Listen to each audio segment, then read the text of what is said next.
बरखुरदार रमेश, जीते रहो। सोचता था तुम्हारे बगैर कश्मीर की वादियां किसी बदसूरत रेगिस्तान की तरह होंगी, लेकिन यार मेरे दिल थाम के सुन लो, इस रेगिस्तान में निहायत ही खूबसूरत फूल उगाए हैं और एक खूबसूरत फूल से मुझे प्यार भी हो गया है। रमेश, मैंने 3 दिन में 3 जन्म का प्यार पा लिया है। इससे ज्यादा नहीं लिखूंगा। अगर उसे देखना चाहते हो तो फौरन आ जाओ। याद है तुमने एक दिन कहा था कि लड़कियां हमारी पोजीशन और हमारी जायदाद से प्यार करेंगी, लेकिन मैंने ये बात गलत साबित कर दी है दोस्त। वो लड़की मेरे बारे में इसके सिवा कुछ नहीं जानती कि मैं ओखले गांव का एक सरजू हूं। और मैंने ये फैसला कर लिया है दोस्त कि खुद उसे कुछ नहीं बताऊंगा। ये काम एक दिन तुम्हें करना होगा और तब उसे सारी असलियत का पता चलेगा। जियो मेरे शेर, क्या शिकार मारा है तूने।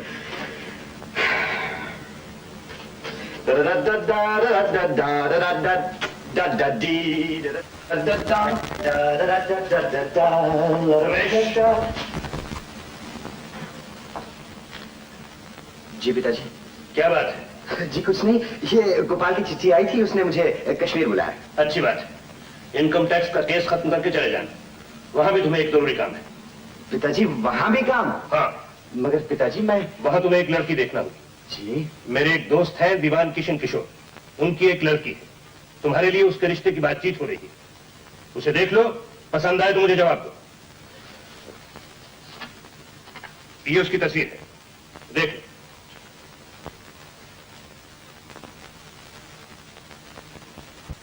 ए बिल्ली, पढ़ लिया गोपाल का खत? तीर मारा है मेरे दोस्त ने। मगर मैं पूछती हूँ कि हमें दिखाए बगैर भैया ने लड़की पसंद कैसे कर ली? भाई तुम लोगों को कुछ पूछना हो तो पूछो, मेरे लिए तो यही बहुत है कि उसने किसी लड़की को पसंद कर लिया, बस मेरी तो वही बहू। वाह माँ, ये कैसे हो सकता है? सबसे पहले तो मैं लड़की को मंजूर करूंगी, तब वो कहीं जाकर हमारी भाभी हो सकती है। हाँ, तू मंजूर करेगी? अरे सबसे पहले तो मैं देखूंगा, पास करूंगा, ओके करूंगा, फिर तू देखना। इनको जरा चिट्ठी लिख दी है ना, तो ये काम क्या कर रहे हैं? क्यों नहीं अकड़ूंगा, वो मेरा दोस्त है। वो मेरा भाई है। अरे भाई भाई क्या होता है, मैं तो उसको उस वक्त से जानता हूँ जब से तू पैदा नहीं हुई। क्यों लड़ती हूँ उसके साथ? गोपाल बेचारे को फुर्सत नहीं मिली हो। तो माँ, रमेश भैया को कैसे फुर्सत मिल गई चिट्ठी लिखने की? देख माँ, तू एक काम कर, भैया को अभी चिट्ठी लिख के फौरन ही उस लड़की की एक तस्वीर भेज दे मुझे। अरे तू घबरा मत, मैं कश्मीर पहुँचते ही पहला काम ये करूंगा कि उसकी और उसके मेमसाब की तस्वीर तुझे भेजूंगा, समझी? मगर उसको ये नहीं लिखना कि मैं कब आ रहा हूँ। क्यों क्यों क्यों? अरे वो बड़ा चालाक है, मेरे कश्मीर पहुँचने से पहले उसे छुपा देगा। मैं तो जन्नत हाउस बोट पहुँचते ही बच्चों को सर से ऐसा पकड़ूंगा कि वो देखते रह जाएगी। माँ, कितना मजा आ जाएगा जब वो घबरा के पूछेगी ये कौन है, और मेरा यार मुझे गले से लगा के कहेगा ये मेरी जान है।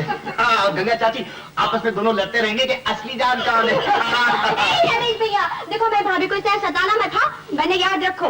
लो देखो माँ, ठेकेदार अभी से बन गई भाभी की। मालूम होता है कि शादियां हम लोग करेंगे और इस बिल्ली का कब्जा अपनी बीवियों पे होगा। बिल्कुल, देख लेना तुम लोग, आते ही दोनों जनियों पर ऐसा जादू डालूंगी कि तुम लोग दोनों मेरी खुशामद करते फिरोगे कि चला बहन एक बार तो मिला दो, प्लीज एक बार तो दिखा दो, और फिर हम कहेंगे कि देखने का टिकट लगता है। अरे बनिया, तू तो हमेशा बनिया रहेगी। देख ले, अगर हम लोगों को सताई तो तेरे लिए काना लंगड़ा ढूंढ के लाएंगे और उससे भी टिकट लगा देंगे। म्याऊ म्याऊ।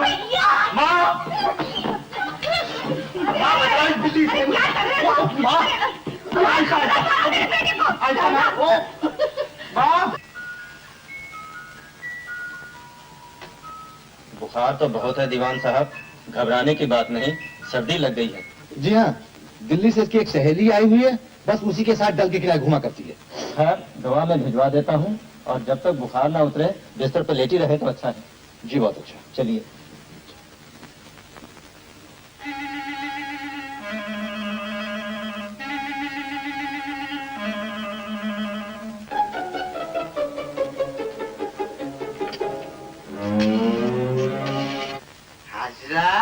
हेलो मोमतो, मैं उषा बोल रही हूँ, जरा अपने साहब को फोन बुला दे जल्दी।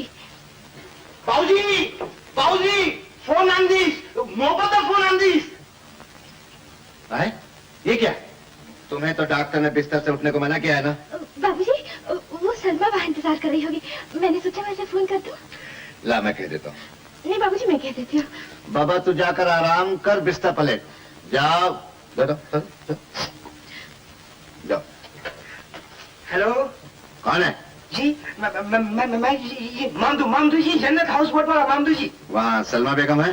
जी होंदिस जी हुजूर नहीं होंदिस और नांदिस। ठीक है, उनसे कह देना उषा घर से फोन आया था, उसे बुखार है, आज वो उनसे मिलने नहीं आ सकती, समझे?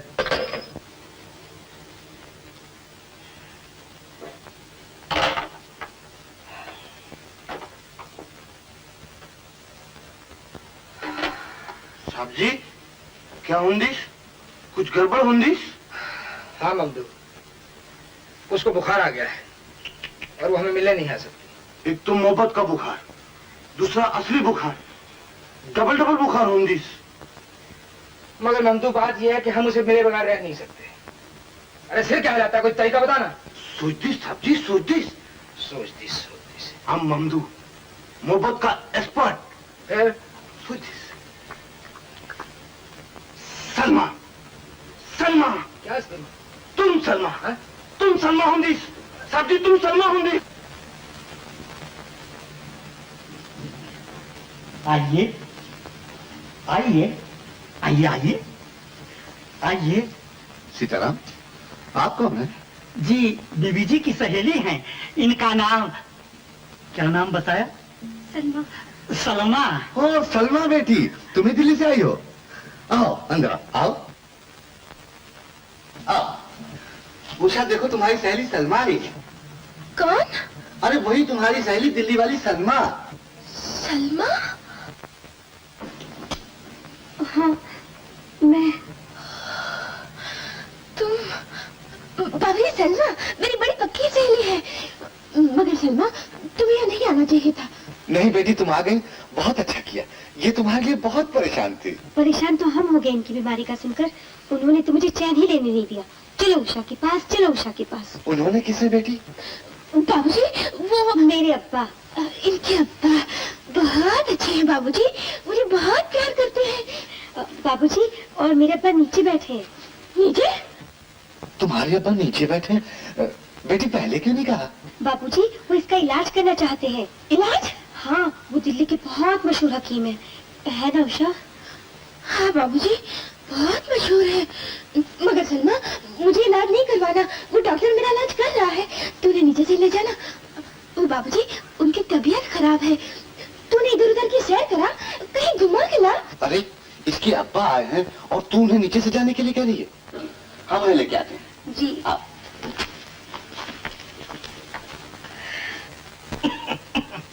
उसकी अलालत का सुनते ही हमारा दिल परेशान हो गया दीवान साहब। हमने सलमा से कहा, बेटी हमें फौरन वहां ले चल, एक नजर देख लेंगे, कुछ दुआ करेंगे, कुछ दवा करेंगे। ये आपकी इनायत है। मुझे अभी भी सलमा से मालूम हुआ कि आप बहुत बड़े हकीम भी हैं। जरा नवाजी का शुक्रिया दीवान साहब। वैसे कुछ खास बात तो है नहीं, अलबत्ता बुजुर्गों के चंद नुस्खे याद हैं। हकीम साहब, आप रहने वाले कहाँ के? अजी क्या पूछो हो दीवान साहब, हमारे वालिदे माजिद ने तो जिंदगी लखनऊ में काट दी और हम दिल्ली क्या आए कि बस दिल्ली के ही होके रह गए। और अब तो हाल ये है, जिस तरह आशिक न जाए कुएं जाना छोड़कर, जा नहीं सकते हैं हम वल्लाह दिल्ली की गलियां छोड़। हकीम साहब, आपको बहुत बड़ा शायर भी है। आदाबर से दीवान साहब, दरअसल हकीमी और शायरी का चोली दामन का साथ होता है। फारस के बड़े बड़े हकीम शायर भी थे। अच्छा? जी हाँ, जैसे हकीम लुकमान, जैसे हकीम उमर खयाम। क्यों उषा रानी खफा हो हमसे? आदाब नहीं, नमस्ते नहीं, क्या इरादा है? बड़े बेआबरू होकर तेरे कमरे से हम निकले। नमस्ते करो बेटी। नमस्ते। जीती रहो, जीती रहो। लेकिन हम आपसे बहुत नाराज हैं। क्यों? आपको यहाँ आने की क्या जरूरत थी? सुना दीवान साहब, नहीं बेटा, बुजुर्गों को ऐसा नहीं कहते। बाबूजी, आप नहीं जानते, इन्हें नहीं आना चाहिए था। कितना खतरा है। अच्छा, किस बात का? बाबूजी, इन्हें दिल की बीमारी है। ये तो बजा फरमाया। दिल का रोग तो है मुझे। आराम के लिए कश्मीर आए हैं और देखिए ना, सर्दी में इधर उधर घूमते रहते हैं। आपके आने जाने से हमें बहुत परेशानी होती है। क्यों सलमा? हाँ, हमें बहुत परेशान करते हैं। हाँ, दुहाई है दीवान साहब, इस उम्र में इन बच्चियों से प्यार हो जाना गुनाह हो गया। हमको उनसे वफा की है उम्मीद दीवान साहब, जो नहीं जानते वफा क्या है। अब्बा शेर ही सुनाते रहोगे या इनकी नबज भी देखोगे? भूल गया बेटी। दीवान साहब, इजाजत हो तो जरा बच्ची के करीब बैठ जाओ। जी हाँ, तशरीफ रखिए। शुक्रिया। घबराओ नहीं। अल्लाह। हाँ तो उषा रानी, जरा नब्ज तो दिखाओ। एक शर्त पे। क्या? नब्ज देख के दवा देके आप सीधे घर जाके आराम करेंगे। अरे बाबा, मेरे आराम का क्या है, यही दीवान साहब के कमरे में कर लूंगा। क्यों दीवान साहब? क्यों नहीं, आप ही का घर है। शुक्रिया। नहीं बाबूजी, बोले वक्त वक्त पे दवा लेनी पड़ती है, बीमार जो है। ठीक है, चला जाऊंगा, मगर देखने तो दो। अल्लाह, कैसी बच्चियां हैं। जबान दिखाओ, लंबी। आंख देखूं।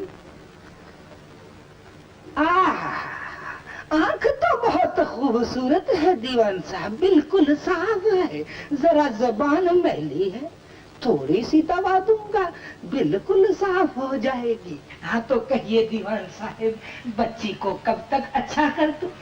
हकीम साहब, परसों इसका जन्मदिन है। अच्छा? 4 साल में पहली बार अपने जन्मदिन पर घर में मौजूद है। अब की बड़ी धूमधाम से करने का इरादा है। अरे दीवान साहब, परसों तो बहुत दूर है, हम तो इसे शाम तक अच्छा कर देंगे, लेकिन सालगिरह की दावत हम भी जरूर खाएंगे। जरूर। आपके बगैर सालगिरह कैसे मनाई जा सकती है? तो ठीक है उषा रानी, अब देखो हमारी हिकमत का जादू। इसमें से 2 गोलियां खा लेना, फिर बुखार आगे आगे, तुम पीछे पीछे, मैं कल फिर हाजिर हो जाऊंगी। नहीं, कल आप मत आइएगा, मैं खुद आ जाऊंगी। वादा? पक्का वादा। जीती रहो, सलामत रहो।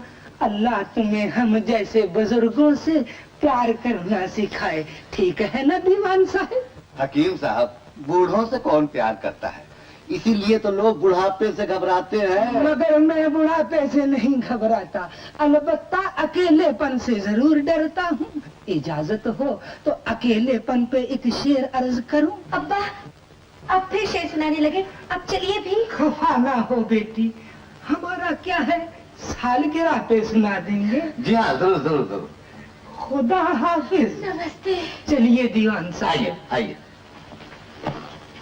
अल्लाह।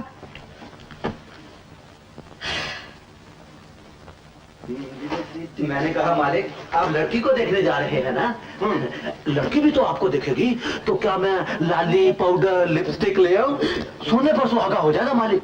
भैया, अरे रमेश भैया, तुम्हारा जाना तो बिल्कुल ही बेकार हो गया। क्या बात है सरला? परसों सुबह की जहाज से गोपाल भैया वापस आ रहे हैं। परसों? हाँ। ये तुम्हें किसने बताया? अभी अभी उनकी चिट्ठी आई है, यहाँ के एक अस्पताल में उनकी नौकरी पक्की हो गई है और परसों इन्हें 1 तारीख से उन्हें चार्ज लेना है। एक्सीलेंट, ये लड़की तो बहुत लकी निकली उसे। इधर लड़की मिली, इधर नौकरी पक्की हो गई। अरे मगर उस लकी लड़की को देखोगे कब? तुम्हें तो कल अपनी होने वाली से ही फुर्सत नहीं मिलेगी। सरला, तू तो सचमुच बुद्धू है। मैं अपनी होने वाली अकेला थोड़ी देखूंगा, गोपाल और उसकी वो दोनों मेरे साथ होंगे। अच्छा, कल मिलेंगे।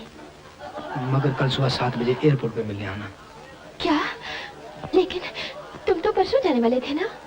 क्या बताऊं उषा, दिल्ली जाने के जहाज की टिकट 1 हफ्ते तक नहीं मिल रही। कल भी बड़ी मुश्किल से पठानकोट तक मिली है, वहां से ट्रेन पकड़ लूंगा। लेकिन घबराओ नहीं जान मेरी, बहुत जल्द वापस आ जाऊंगा। बाबूजी देख लेंगे। आखिर ये दाढ़ी का नाटक कब तक चलेगा? एक ना एक दिन तो बाबूजी को सब बताना होगा। अच्छा उषा, कल एयरपोर्ट पर जरूर आना।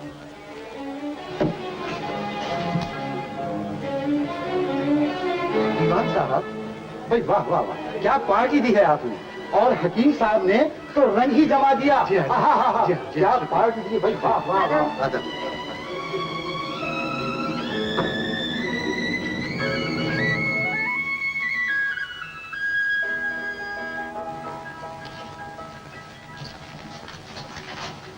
उषा, इतने सवेरे कहाँ जा रही हो? बाबूजी, वो सलमा है ना? अपने कमरे में जाओ, तुमसे कुछ कहना है। जी। अपने कमरे में।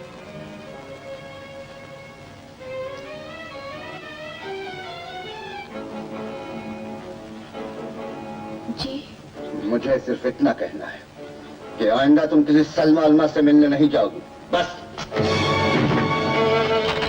बाबूजी, बाबूजी जरा सुनिए तो, मेरी बात सुनिए।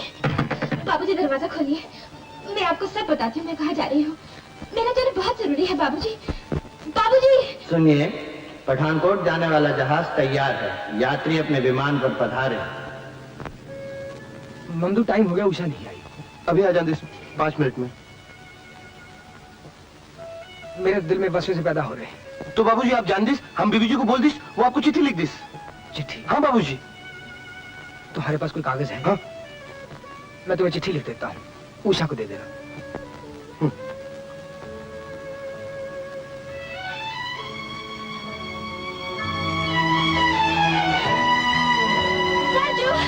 वो आ गई मंटू। उषा, कहाँ रह गई थी तुम? सरजू, गजब हो गया। बाबूजी को शक हो गया है। उन्होंने मुझे यहाँ आने को मना किया। मैं बालकनी कूद कर आई हूँ। सरजू, तुम्हें उनसे मिलना होगा। सर, जहाज आपका इंतजार कर रहा है, जल्दी कीजिए। Just a minute please, just a minute. Usha, मैं वापस आके बाबूजी से मिल लूंगा। लेकिन कब आओगे? तब तक मैं उनसे क्या कहूँ? उषा, परसों इतवार है। मैं सुबह के प्लेन से 1 दिन के लिए आऊंगा और बाबू से सारी बात पक्की कर Sir, the flight is getting late. Be quick. बाबूजी, सुनाओ।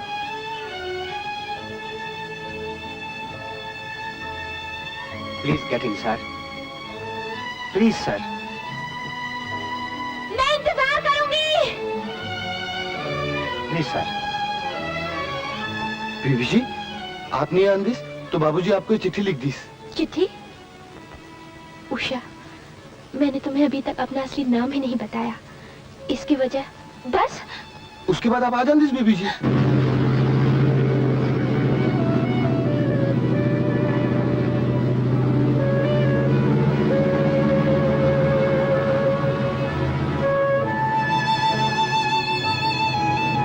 अटेंशन प्लीज, दिल्ली से आने वाला जहाज हवाई अड्डे पर उतर रहा है।